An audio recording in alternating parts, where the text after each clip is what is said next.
서영아, 너 아직도 나 무서워하는 거야? 고등학교 때처럼? 휴대폰 너머로 들려오는 강나리의 목소리에 서영의 손이 멈췄습니다. 문화재단 사무실에서 전시 기획안을 정리하던 중이었는데 15년 만에 걸려온 전화였어요. 나리야, 어떻게 내 번호를? 서영이 당황하며 말했어요. 유정이한테 받았어. 근데 정말 궁금하더라고. 우리 서영이가 어떻게 살고 있나 하고 말이야. 강나리의 목소리에는 여전히 그때 그 묘한 뉘앙스가 담겨 있었어요. 겉으로는 친근한 척하지만 속으로는 비웃고 있다는 느낌이요. 서영의 가슴이 쿵쾅거렸어요. 고등학교 졸업 이후 단 한 번도 연락하지 않았던 강나리가 갑자기 전화를 한 이유가 뭘까요? 아, 그리고 다음 주 토요일에 동창회 있는 거 알지? 압구정에 있는 미슐랭 레스토랑에서 하기로 했어. 너도 꼭 와야 해. 강나리가 명령조로 말했어요. 나는 바빠서 못 갈 것 같아. 서영이 거절하려 했어요. 에이, 뭐가 바빠? 계약직이 무슨 일이 그렇게 많다고. 강나리가 킥킥 웃으며 말했어요. 강나리는 여전히 사람의 상처를 정확히 건드리는 재주가 있었거든요. 그런 게 아니야. 그럼 나와. 다들 너 얘기 많이 해. 서영이는 뭐하고 사나, 결혼은 했나, 아직도 그 성격이나 이런 얘기들 말이야. 강나리의 말투가 점점 도발적으로 변했어요. 서영은 주먹을 꽉 쥐었어요. 15년이 지났는데도 강나리 앞에서만큼은 여전히 고등학생 때의 그 초라한 기분이 들었거든요. 그리고 있잖아. 나 요즘 정말 잘 나가거든.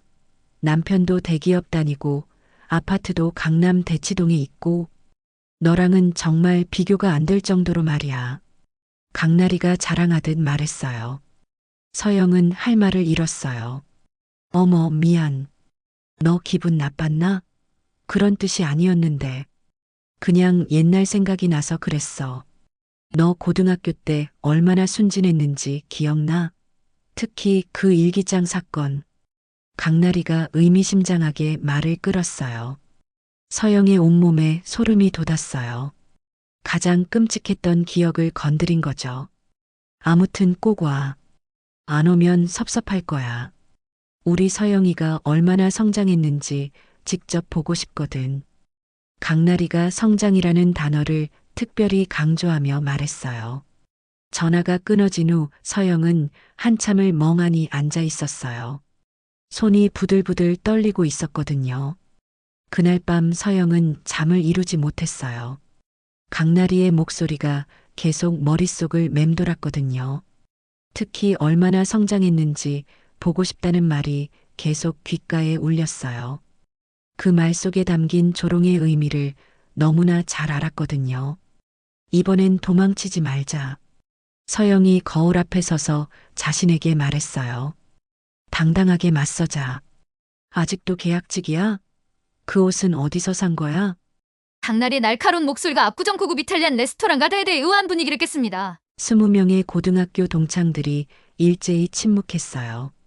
서영은 가슴이 철렁 내려앉았습니다. 15년 만에 다시 만난 강나리는 여전히 그때 그 모습이었어요. 머리부터 발끝까지 명품으로 완벽하게 무장한 채 마치 자신이 이 자리에 절대 권력자인 양 군림하고 있었거든요. 에르메스 버킨백, 샤넬 트위드 재킷, 크리스찬 루부탱 하이힐까지 그녀가 걸치고 있는 것들의 가격만 합쳐도 서영의 연봉과 맞먹을 정도였어요. 그런 강나리 옆에 앉아 있으니 서영의 베이지색 올리트와 가죽 토트백이 얼마나 초라해 보이는지 뻔했죠. 그냥 온라인 쇼핑몰에서 샀어.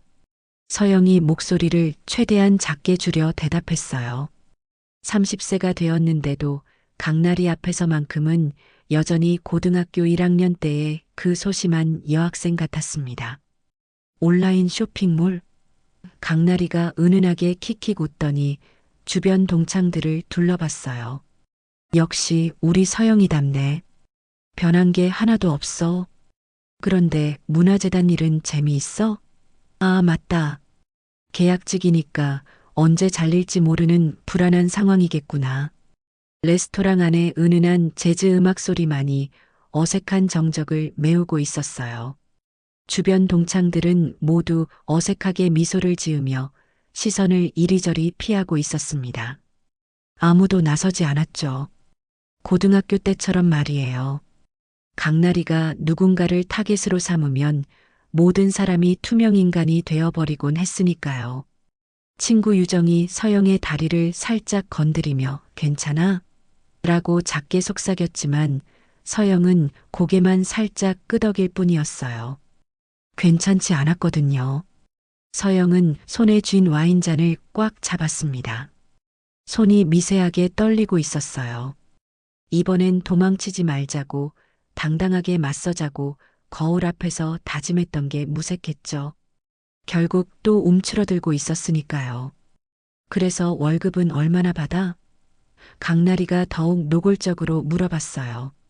요즘 공공기관 계약직들 정말 힘들다던데.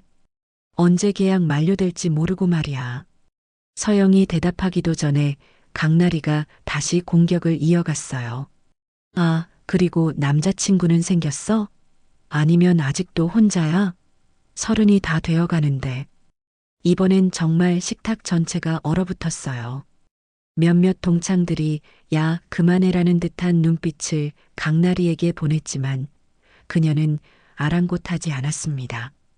오히려 더욱 신이 난 표정이었어요. 서영은 답하고 싶지 않았어요. 하지만 20쌍의 시선이 모두 자신에게 쏠린 상황에서 계속 침묵을 지킬 수도 없었죠. 결혼했어.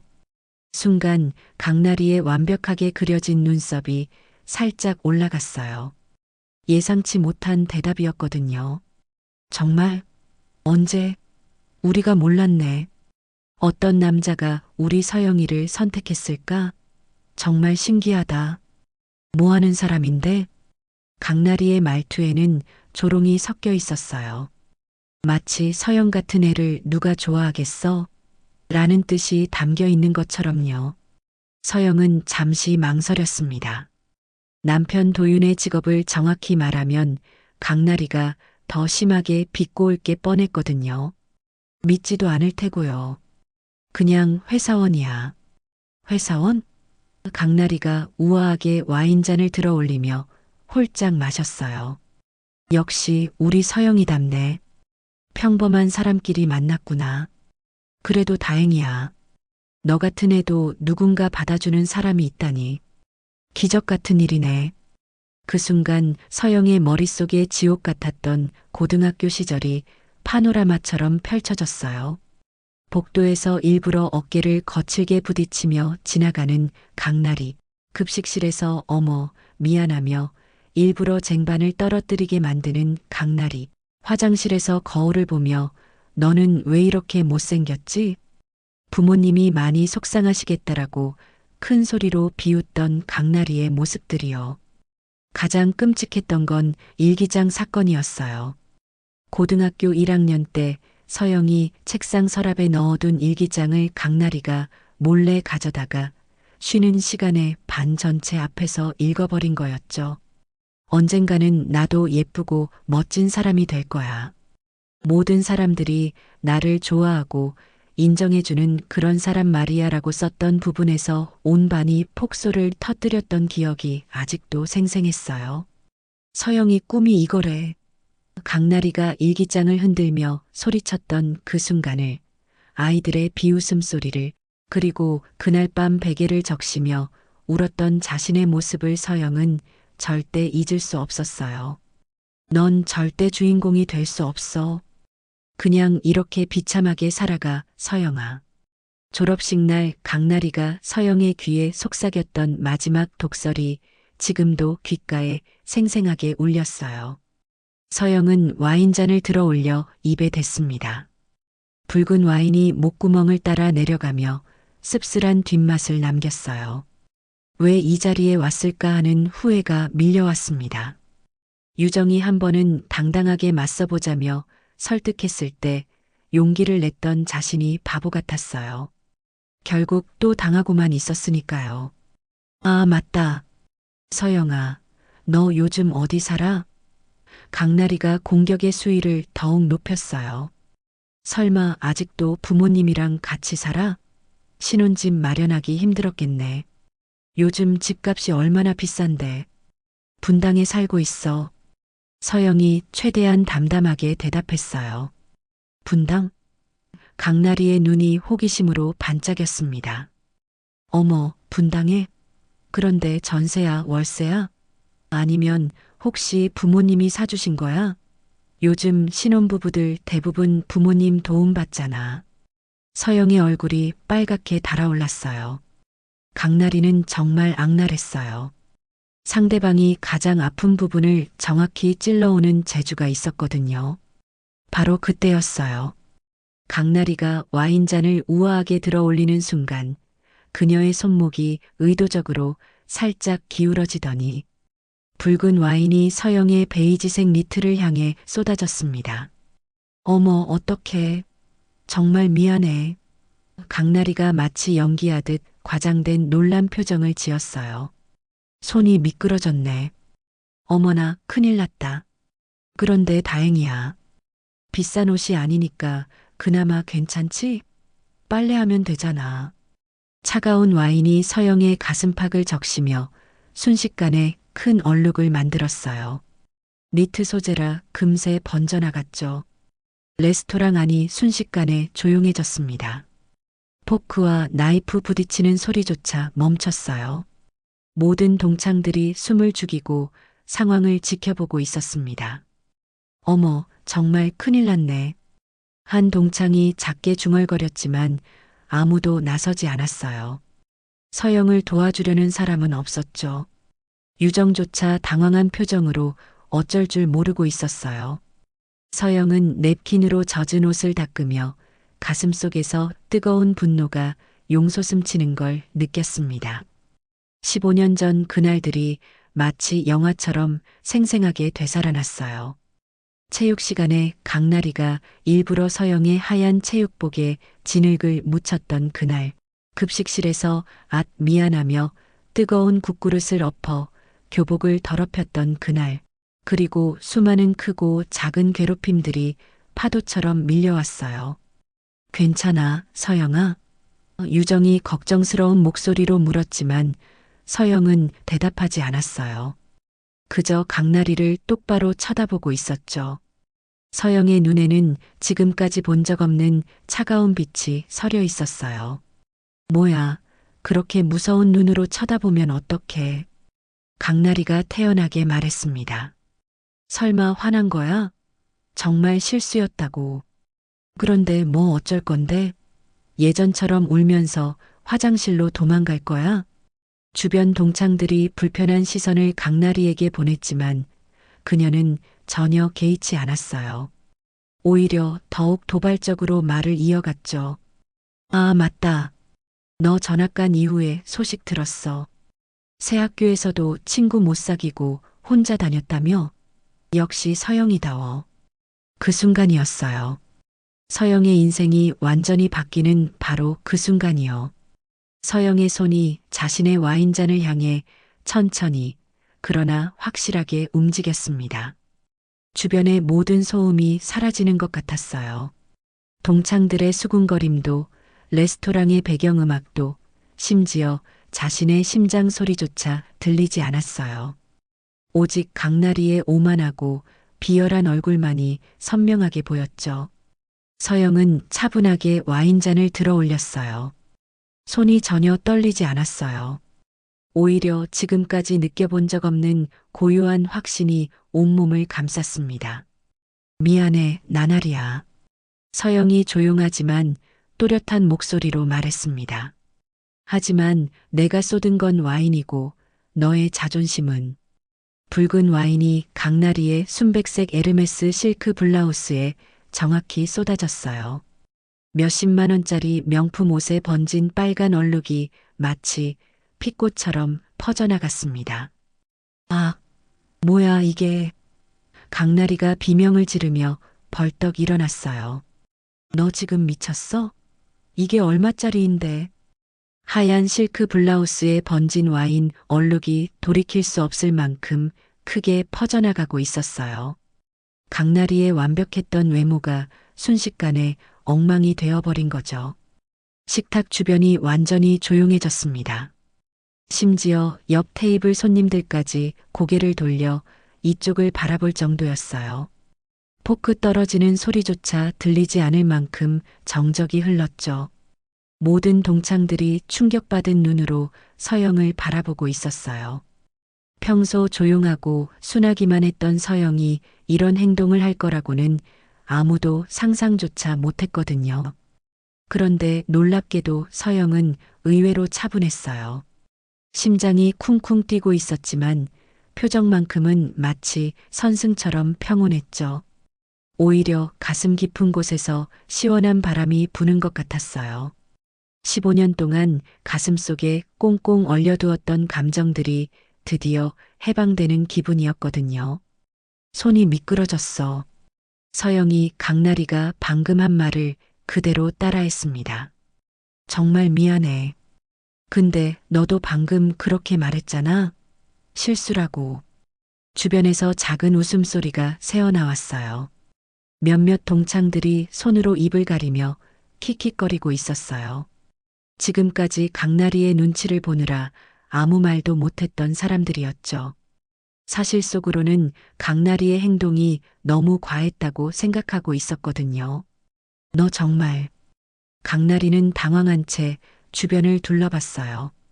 자신이 늘 주도권을 잡고 있던 상황이 순식간에 뒤바뀐 거예요. 서영의 이런 반격을 전혀 예상하지 못했던 거죠. 화장실 가서 닦고 와야겠네. 강나리가 억지로 태어난 척하며 자리에서 일어났어요. 하지만 그녀의 목소리에는 평소의 여유로움이 완전히 사라져 있었어요. 오히려 떨리고 있었죠. 서영은 조용히 물을 마시며 강나리가 화장실로 향하는 모습을 지켜봤어요. 비틀거리는 하이힐 소리가 레스토랑에 울려 퍼졌죠. 그리고 서영은 속으로 조용히 중얼거렸어요. 이제 진짜 시작이야, 나날이야. 화장실에서 돌아온 강나리의 모습은 처참했어요. 물로 대충 닦은 블라우스에는 여전히 큰 얼룩이 남아 있었고 젖은 옷 때문에 속옷 라인까지 기쳐 보였어요. 평소에 완벽하고 우아한 외모는 온데간데 없었죠.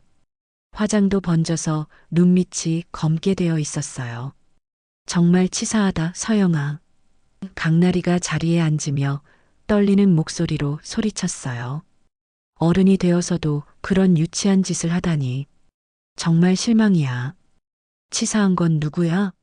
서영이 이번에는 전혀 위축되지 않고 차분하게 반박했습니다.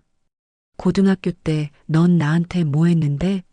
벌써 기억도 안 나? 동창들 사이에서 술렁거리는 소리가 들렸어요. 그동안 금기시되던 이야기가 수면 위로 올라온 거죠. 모두가 알고 있었지만 아무도 꺼내지 못했던 그 이야기 말이에요. 내 일기장을 몰래 가져다가 반 전체 앞에서 읽어버린 거, 체육복에 일부러 진흙 묻힌 거, 급식 쟁반을 떨어뜨리게 한 거, 화장실에서 외모 품평한 거. 서영이 하나하나 차근차근 나열하자 강나리의 얼굴이 점점 창백해졌어요. 몇몇 동창들이 그런 일이 있었지라며 작게 중얼거렸어요. 그때는 모두 방관자였지만 지금 와서 생각해보니 정말 심했다는 걸 깨달았거든요. 그건 우리가 애들이었을 때잖아. 강나리가 변명하듯 말했어요. 다들 그런 장난 정도는. 장난? 서영의 목소리에 처음으로 힘이 실렸습니다. 너에게는 장난이었겠지. 하지만 나에게는 지옥이었어. 애들이라고 해서 괜찮은 거야? 나는 그때부터 지금까지 그 상처를 안고 살았다고. 밤마다 악몽 꾸면서 사람들 앞에 서기 무서워하면서 말이야. 레스토랑 안의 분위기가 완전히 바뀌었어요. 몇몇 동창들이 고개를 숙였어요. 그때 자신들도 방관자였다는 걸 깨달았거든요. 강나리만 나쁜 게 아니라 자신들도 공범이었다는 걸 말이에요. 바로 그때 레스토랑 밖에서 우렁찬 엔진 소리가 들렸어요. 저게 뭐야? 창가에 앉은 동창이 밖을 가리키며 소리쳤어요. 모든 사람들의 시선이 창문으로 향했습니다. 검은색 하이퍼카 한 대가 레스토랑 발레 파킹 존에 우아하게 정차하고 있었어요. 맥라렌 세나 GTR, 전 세계에 단 75대만 생산된 차였죠. 대한민국에는 딱 한 대뿐이었어요. 가격만 10억 원이 넘는 슈퍼카였죠. 와, 진짜 맥라렌이네. 한 동창이 입을 벌리고 감탄했습니다. 저런 차 타는 사람이 도대체 누굴까? 모든 사람이 목을 빼고 바라봤어요. 차에서 내린 남자는 키가 1m 85cm 정도로 크고 완벽한 체격에 맞춤 제작된 듯한 네이비 정장을 입고 있었어요. 30대 초반으로 보이는 그는 마치 해외 드라마에서 나온 재벌 후계자 같은 완벽한 외모였죠. 여유롭고 우아한 걸음으로 레스토랑 입구를 향해 걸어오고 있었어요. 잠깐, 저 사람. 한 동창이 눈을 크게 뜨더니 놀란 목소리로 말했습니다. JB그룹 한도윤 부사장 아니야? 뭐? 설마? 맞아. 경제뉴스에서 봤어. 분명히 맞아. 진짜야? JB그룹 부사장이 왜 여기에? 동창들 사이에서 웅성거리는 소리가 점점 커졌어요. JB그룹은 대한민국 10대 기업 중 하나였거든요. 건설, 호텔, 리조트, 문화사업, 심지어 방송까지 손대지 않는 분야가 없는 거대 기업이었죠. 그룹 전체 매출이 연간 50조 원이 넘는 대기업이었어요. 도윤이 레스토랑 안으로 들어서자 입구에 있던 직원들과 매니저까지 급히 달려와 깍듯하게 인사했어요. 안녕하세요, 부사장님. 오늘 예약하신 건 없으신데 혹시 급히 필요하신 자리가 있으시나요? 모든 동창들의 시선이 도윤에게 집중된 가운데 그는 천천히 서영이 앉은 테이블로 걸어왔습니다. 그리고 아무렇지 않게 서영 옆 빈자리에 앉더니 자연스럽게 서영의 손을 잡았어요. 늦어서 미안해, 여보. 도윤이 서영의 이마에 가벼운 키스를 한 뒤 말했습니다. 그 순간 식탁이 완전히 조용해졌어요. 심지어 레스토랑 전체가 정적에 휩싸였죠. 어떡해. 강나리가 말을 더듬었어요. 얼굴이 새하얗게 질린 채로요. 손에 쥔 냅킨이 부들부들 떨리고 있었어요. JB그룹 한도윤 부사장님 맞으시죠? 한 동창이 떨리는 목소리로 물었어요. 네, 안녕하세요. 도윤이 정중하게 인사했습니다. 서영이 동창회라고 해서 데리러 왔어요. 늦어서 죄송합니다. 모든 동창들이 서영을 완전히 새로운 시선으로 바라보기 시작했어요. 방금 전까지 불쌍하고 초라해 보였던 서영이 갑자기 전혀 다른 사람처럼 느껴졌거든요. 아니, 애초에 자신들이 잘못 봤던 거죠. 서영아. 강나리가 억지로 웃음을 지으며 말했어요. 너 남편이 JB그룹 부사장이라고 왜 말 안 했어? 이런 깜짝 놀랄 일을. 물어보지도 않았잖아. 서영이 전혀 흥분하지 않고 차분하게 대답했습니다. 그냥 회사원이라고 했을 때 더 자세히 물어볼 수도 있었을 텐데. 별로 관심 없었던 거 아니야? 강나리가 할 말을 잃었어요.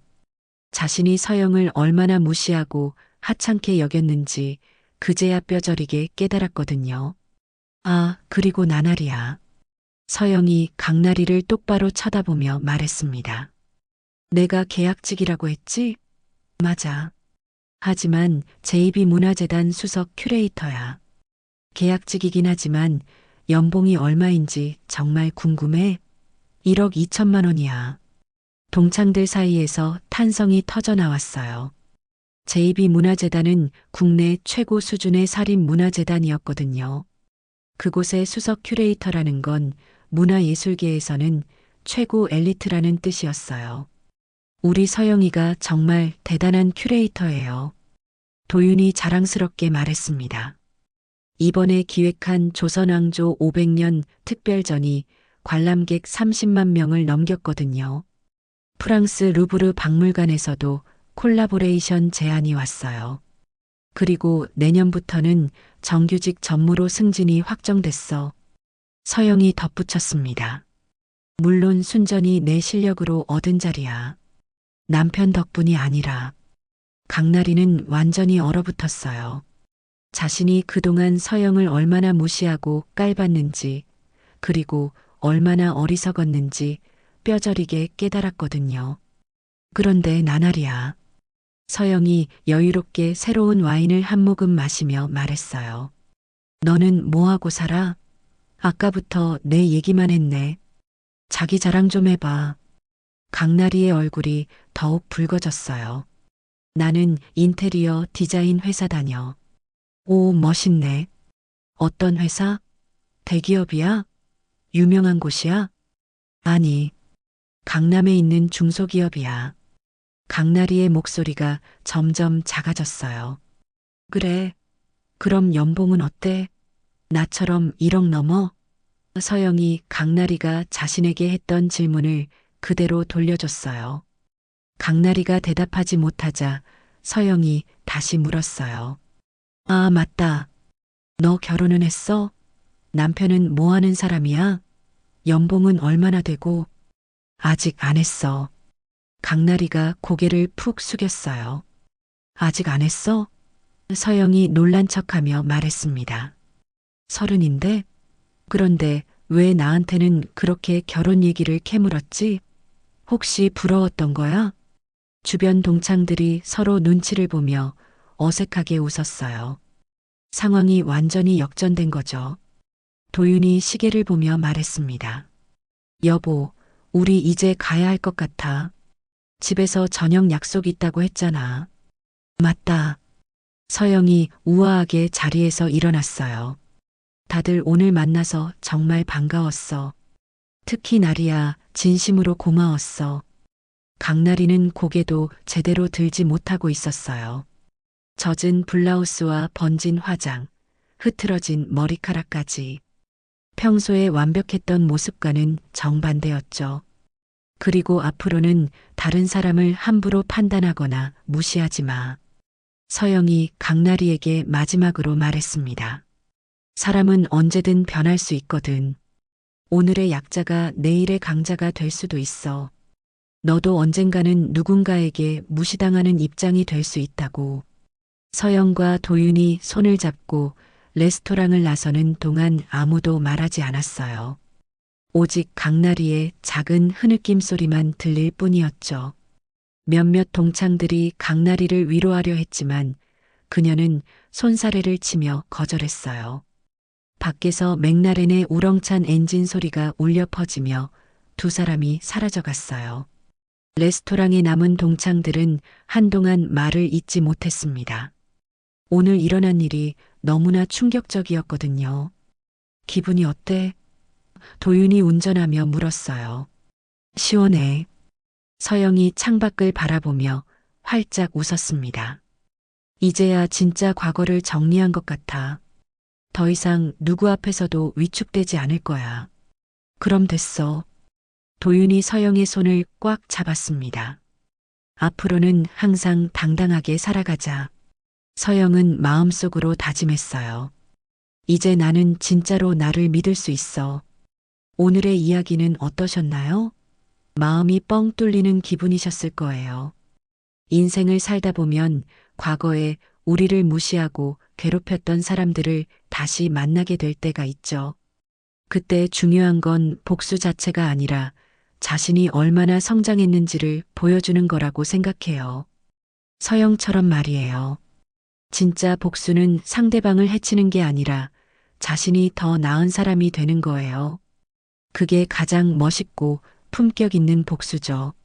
여러분도 누군가에게 상처받은 기억이 있다면 그 상처를 발판 삼아 더 멋진 사람이 되시길 바랍니다. 그것이야말로 최고의 복수이자 최고의 성공이니까요. 다음에도 더욱 흥미진진하고 통쾌한 이야기로 찾아뵙겠습니다. 구독과 좋아요, 그리고 댓글로 여러분의 생각도 들려주세요. 혹시 비슷한 경험이 있으시다면 댓글로 공유해 주세요. 감사합니다.